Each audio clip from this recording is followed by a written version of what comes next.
ઉત્સવ પ્રિય વડોદરા શહેરમાં દર વર્ષે જેમ આ વર્ષે પણ મહાશિવરાત્રિના પાવન પર્વને શ્રદ્ધા અને ધૂમધામથી ઉજવણી કરવામાં આવશે, ત્યારે વિશ્વામિત્રી નદીના કિનારે આવેલ યતેશ્વર મહાદેવ મંદિરે પણ ઉજવણી કરવામાં આવશે।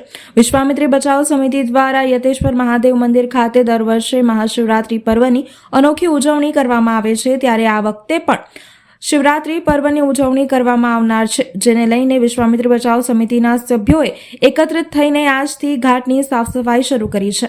આગામી દિવસોમાં અહીંયાથી રંગે ચંગે મહાદેવના વિવિધ ચિત્રોનું પણ રંગરોગાન કરવામાં આવશે। આ અંગે વિશ્વામિત્રી સેવા સમિતિના અગ્રણી સંજય સોનીએ વધુ માહિતી આપતા જણાવ્યું હતું કે 26 ફેબ્રુઆરીએ મહાશિવરાત્રીનું આયોજન વિશ્વામિત્રી યવતેશ્વર ઘાટ પર કરવામાં આવ્યું છે વિશ્વામિત્રી સેવા સમિતિ દ્વારા।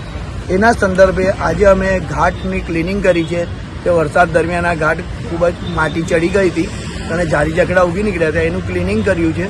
આજે અમારો ક્લિનિંગનો પહેલો દિવસ છે। હવે અમે અહીંયા ગાડી વ્હાઇટ ચૂનો મરાઈને હવે ગાડી પેન્ટિંગ વગેરે કરીને આગળ શિવરાત્રિમાં દિવ્ય અને ભવ્ય રીતે આયોજન કર્યું છે। એમાં વડોદરાવાસીઓ જોડાયા છે અને વિશ્વામિત્રી માટે જોડાયા છે અને એના રહેતા જળચર જીવો માટેનો ખાસ આ પ્રોગ્રામ છે।